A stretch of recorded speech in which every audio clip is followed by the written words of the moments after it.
Hello everyone, welcome back to our channel Billion Education where we aim to reach and teach billion population.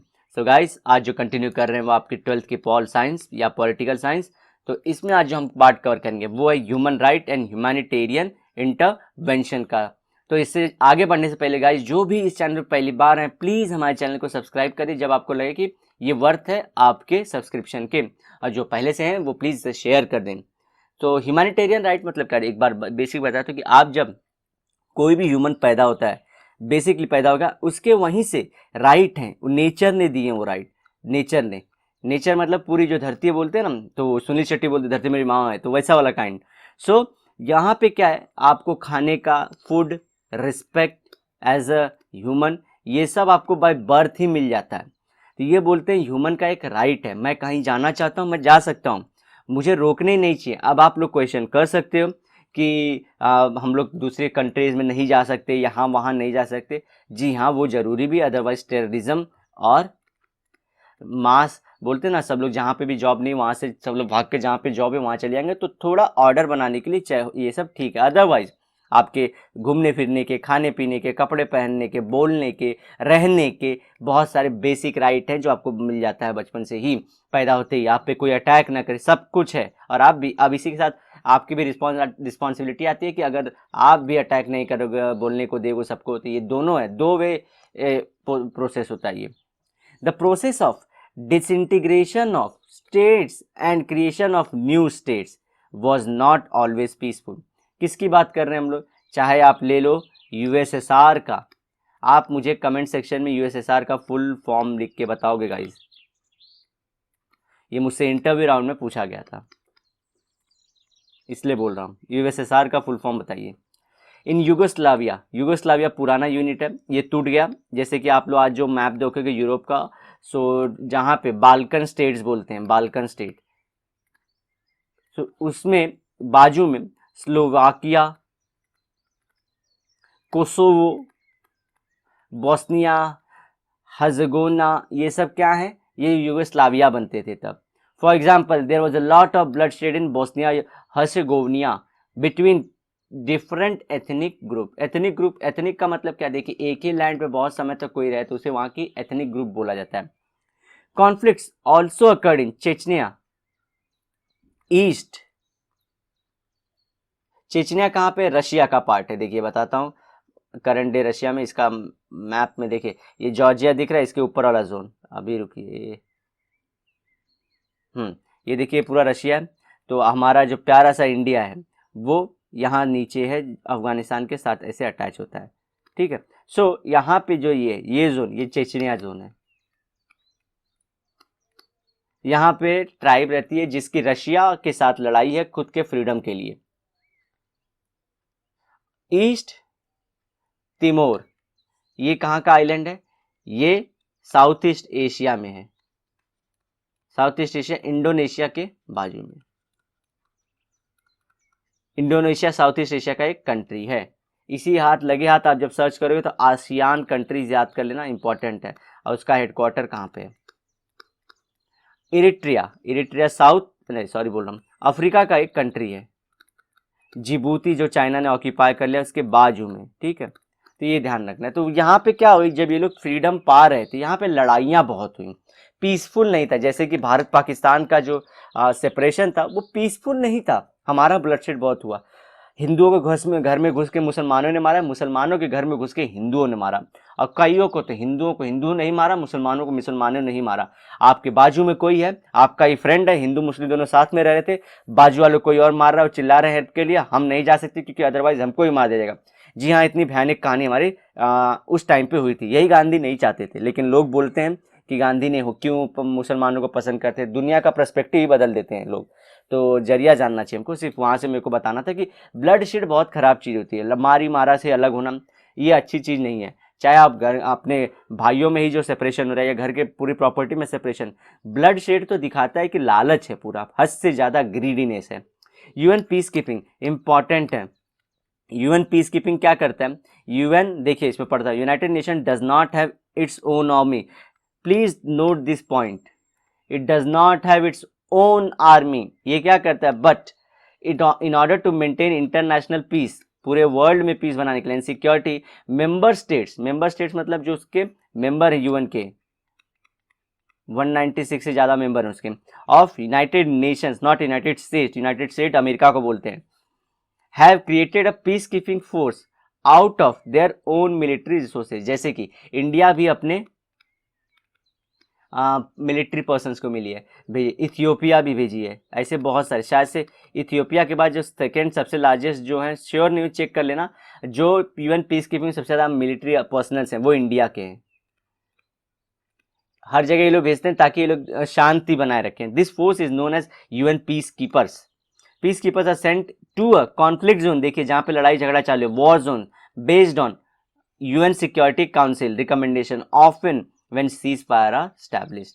Seize fire मतलब समझिए दो देश हैं ऐसे आजू बाजू में, ये दोनों एक दूसरे पे बॉम्ब बंदूक चला रहे थे, केमिकल वेपन छोड़ रहे थे, बायो वेपन छोड़ रहे थे, फिर यहाँ पे लोगों ने प्रेशर, यूएन सिक्योरिटी काउंसिल ने प्रेशर बनाया कि दबा के धर के दाम मार देंगे तुमको, यहीं पे बंद करो ये सब। तो बंद करते हैं, तो बंद करने के बाद क्या करते हैं, शांति बनी रहे, ऑर्डर बना रहे, तो ये यूएन पीस कीपर जाते हैं।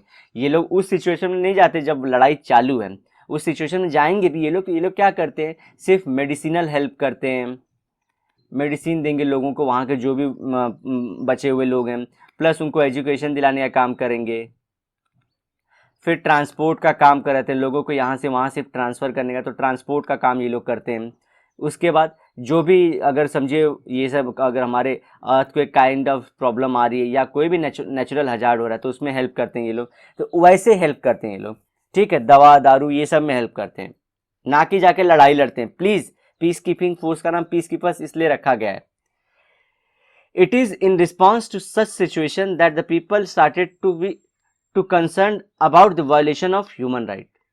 ह्यूमन राइट्स मतलब क्या, कोई दूसरे पे अटैक क्यों कर रहा है, तुम अलग हो रहे हो तो अलग हो जाओ ना, तुम मार के क्यों अलग हो रहे हो, ये बात सबसे बड़ा घटिया बात थी। तो वो मैं बात कर रहा हूँ किसमें, जब ये वॉरशेड में अलग हुए।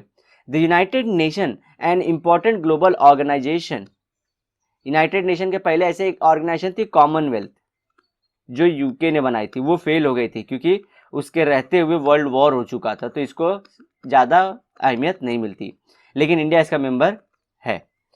यूनाइटेड नेशन ऐसी बॉडी है जो अभी तक वर्ल्ड वॉर मतलब ऐसी मेजर वॉर रुकवाने में फ़ायदेमंद रहे, लेकिन अब क्या बोलेंगे, सीरिया में अटैक, इराक में अटैक, ये सब लिबिया में अटैक, ये सब क्यों नहीं रुक पाए, तो ये सब अच्छी चीज़ें, लेकिन वर्ल्ड वॉर नहीं होने दिए।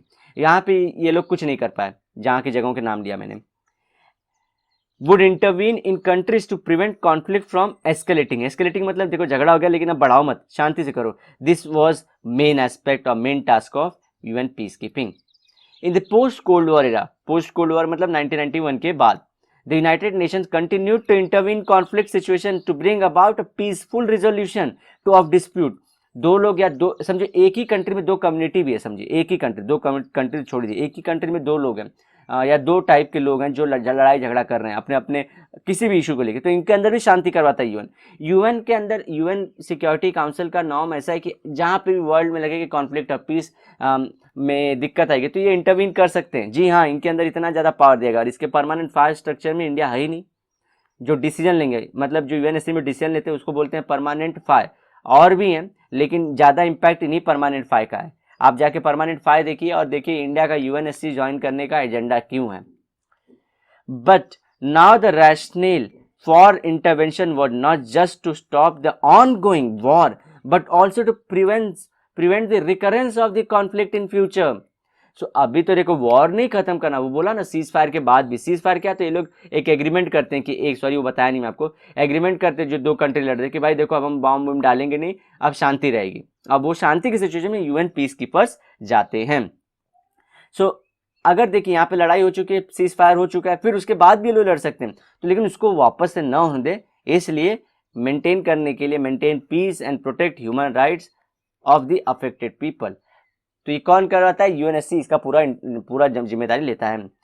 The United nation intervened in Cambodia, Somalia and Yugoslavia for this purpose. ये बुक थोड़ा शाय अवे कर रहा है या किसी और पॉइंट में लिखेगा, अदरवाइज इन्होंने बहुत वाट लगाई है। जो आप ज़्यादा अच्छा मत समझिए यूनाइटेड नेशन के इंटरवेंशन को। जनरली इंडिया ऐसी कंट्री, जैसे वो क्या बोलते हैं, ये लोग का कहना भी है कि हम लोग जनरली कश्मीर इशू में भी इन्वॉल्व हो सकते हैं, लेकिन हम इंडिया वाले स्मार्ट हैं कि ये लोग, हम गए थे यूएनएससी में, ये सब यूएन में ही गए थे 1947 के वॉर के बाद, जहाँ पे लोग ने हमारी वॉट लगाई थी। आज भी सीरिया, इराक और लिबिया, ऐसी कंट्री ये लोग ने पूरी वहाँ की पूरी जो बोलते हैं ना तबाही, ये लोग नहीं की है। चलिए वो अलग मुद्दा है, आपको सिर्फ ध्यान रखना है, कोई भी चीज़ सुन के समझना नहीं है कि पेड़ा बता रहे तो पेड़ा ही है, येड़ा भी बना सकते हैं अपने को, ध्यान रखिए उस सब चीज़ का। सॉरी फॉर दैट, बोलते हैं ना ऐसा रेफरेंस लेने के, लेकिन बता रहा हूँ इनके बारे में, क्या हरकतें बहुत बेकार भी हैं। The increasing awareness about the human rights and their protection in international law gave rise to a new phenomena for the protection of right in the form of humanitarian intervention. ये क्यों करते, देखिए ये कंट्री है, ये country लड़ाई कर रही है, ये यहाँ बॉम्ब डाल रहा है, यहाँ बॉम्ब डाल, लेकिन यहाँ के मासूम लोगों को क्या गलती है? ये अपनी जिंदगी क्यों खोएं? ये अपने बच्चे क्यों मरने दें? ये अपनी माँ बहनों को क्यों खत्म होने दें? इनको कोई क्यों उठा के ले जाएगा?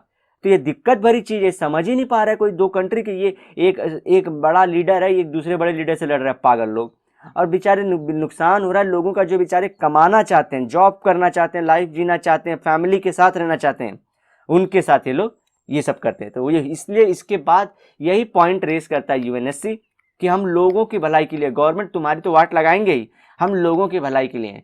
क्या लोगों की भलाई करते हैं पता नहीं, लेकिन ये इसी को बोलते हैं ह्यूमैनिटेरियन इंटरवेंशन। तो ह्यूमैनिटेरियन के नाम पे ये लोग इंटरवेंशन लेंगे, घुसेंगे। In 1990s are the some seen as the golden age of humanitarian intervention. तो इस टाइम पे ज़्यादा इंटरवेंशन किए थे, गोल्डन एज है, यहाँ पे बहुत लोगों का भला हुआ। जी हाँ, ये भी होगा, एक ही साइड नहीं होती है, भला भी हुआ है। सो इसी के साथ ह्यूमैनिटेरियन नेशन वाला भी कर लेंगे हम लोग, सो दैट कि हमारा थोड़ा पॉइंट जो है वो और कॉन्क्रीट हो जाए। सो human right in post Cold War, since 1919 there was a dramatic rise in number of states ratifying the 6 main human right convention। देखिए कन्वेंशन है ये, जैसे कन्वेंशन क्या होता है, ये जैसे कि समझे लीगल कागज पे कि मैं ये नहीं करूंगा, ये करूंगा, ये करूंगा, ये करूंगा, ऐसे ऐसे थे, उस पर साइन करना होता है। ठीक है, साइन करने के बाद एक्चुअली रेटिफिकेशन होता है, फिर उसके बाद लॉ लाना पड़ता है, उसके बाद फिर उसे फॉलो करना पड़ता है, और उसके अकॉर्डिंग बॉडी बनानी पड़ती है, और ये सब काम भी करना पड़ता है। तो साइनिंग एक सिर्फ सिंपल स्टेज है, वो नहीं फॉलो होता है, उसके बाद और काम भी होते हैं। एंड कॉवेनेंट्स, तो इनके जो भी पार्ट्स थे वो सब पे ये लोग ने साइन किया। Over 170 countries participated in the 1993 world conference on the human right which met in Vienna. Vienna कहाँ? ऑस्ट्रिया का राजधानी है। ये सब याद रखिए, इंपॉर्टेंट है, क्योंकि मेजर चीज़ें यहीं पे होती है, और जनरली जब ऐसी बड़ी चीज़ें एक जगह से आती है ना, तो उसका जो नाम है वो उसी जगह के उसके ऊपर से नाम दे देते हैं। सब वियना कन्वेंशन बोल देंगे, ऐसा बोल देंगे। Where they reaffirm the commitment to protect human right. तो ह्यूमन राइट ऐसा नहीं है कि इस टाइम 1993 में हुआ, ह्यूमन राइट कमीशन 1945 से, उसके बाद से वो लोग आ चुके थे। डिटेल में जाऊं तो 1946 में ये बन गए थे, ह्यूमन राइट कमीशन नहीं, UN commission on human right, हाँ UNCHR। और एक फतेह की बात बताऊं आपको, तो कि जैसे UN commission on human right है, वैसे United nation human right council है, UNHRC है। ये नई बॉडी है, अलग बॉडी है, लेकिन ये काउंसिल में से USA ने विड्रॉ कर लिया, क्योंकि ये काउंसिल में पैसा देना पड़ता था, क्योंकि भाई ह्यूमैनिटेरियन नीड है, आपको हेल्थ देना पड़ेगा, एजुकेशन देना पड़ेगा, कुछ फूड देना पड़ेगा, कुछ सर्विसेज देना पड़ेगा, तो वो सब के लिए पैसा देता है। तो ये डेवलप वर्ल्ड लोग ने रिस्पॉन्सिबिलिटी ली थी। तो ये क्यों रिस्पॉन्सिबिलिटी लेते? ऐसे फ्री में नहीं लिए थे, क्योंकि ये जो डेवलपमेंट करते हैं वो किसी ना किसी रिसोर्स पे, जैसे लोहा सोना चांदी, लोगों की मेहनत पे, और ये जनरली आता है उन देशों से जो गरीब हैं, जैसे इंडिया, अफ्रीका, तो उसके बिहाफ पे कि भाई तुमने इनसे लिया है तो इनको कुछ वापस भी करो, तो ये देना होता है। तो ये अपनी जागीर समझ के सोचते हैं कि ये इनकी है, देते नहीं है, और ऊपर से इसमें से USA ने बाहर हो गया, यूनेस्को से भी US बाहर हो गया। तो ये सब देखिए बातें रियलिटी है, बोलने के लिए पढ़ रहे हैं हम लोग, लेकिन ये सब से अब लोग हाथ पीछे कर रहे हैं, इनको कुछ लेना नहीं, जहाँ पे पैसा देना पड़ेगा ये कुछ नहीं करेंगे। तो 1993 में जब हुआ था ना, तो ये ज़्यादा मेंबर कहाँ से लिए गए थे? जैसे इंडिया में हमारे यहाँ पे क्राइसिस आ गई थी ना, जहाँ पे हम लोग फाइनेंशियल क्राइसिस आने वाली थी, हम लोग पूरी तरह तबाह हो चुके थे।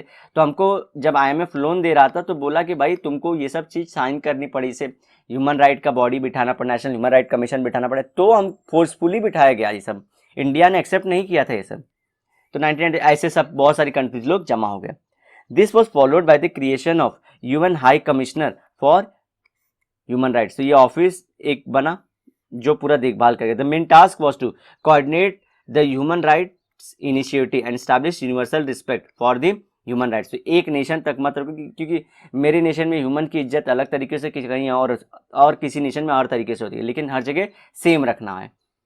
NGOs have been a crucial, ये देखिए NGOs has been crucial factor in 1990 spread of human right ideas. Organisation such as international committee of the red cross, बहुत इंपॉर्टेंट है, ठीक है। फिर medicine science frontier and Oxfam work, Oxfam का data आता है हमारे यहाँ पे पॉवर्टी से रिलेटेड, यूपीएससी में पढ़ा जाता है। Work directly in conflict zones, ये सीधा कॉन्फ्लिक्ट जोन, जैसे हम लोग ना यूएन पीस कीपिंग के साथ ये लोग मिलकर काम करते हैं। Have campaign to promote the observance of the human right treaties and humanitarian law. तो ये लोग क्या करते हैं, देख पहले हेल्प तो करते, फिर देखते हैं कि कौन सी कंट्री ह्यूमन राइट फॉलो कर रही है या नहीं, लॉ जो बनाए थे वो फॉलो कर रहे हैं, जो साइन किया था फॉलो कर रहे हैं कि नहीं, तो रिपोर्ट भी देते हैं लोग, ठीक है, पैसा तो देंगे ये लोग। तो ये वाला पॉइंट हमारा गाइस खत्म होता है, ह्यूमन राइट वाला और पीस कीपिंग मिशन वाला। नेक्स्ट टाइम जो हम लोग शुरू करेंगे ना गाइस, वो है टेररिज्म से रिलेटेड, बहुत इंपॉर्टेंट टॉपिक है, इसको भी हम लोग को कवर करना है। टेररिज्म क्या होता है, टेररिज्म और टेररिस्ट में फ़र्क क्या है, हम क्या गलत कर रहे हैं कि हमारी तरह से टेररिज्म खत्म क्यों नहीं हो रहा है, तो ये सब के बारे में डिस्कस करूंगा नेक्स्ट लेक्चर में। सो गाइस बने रहना नेक्स्ट लेक्चर में, प्लीज़ अपना सपोर्ट दिखाना, लाइक करके कमेंट करके, प्लीज़ लाइक कमेंट करिए, so that we come to know about the course valuation. So guys मिलते हैं नेक्स्ट लेक्चर में, till then bye bye, have a great and nice day ahead.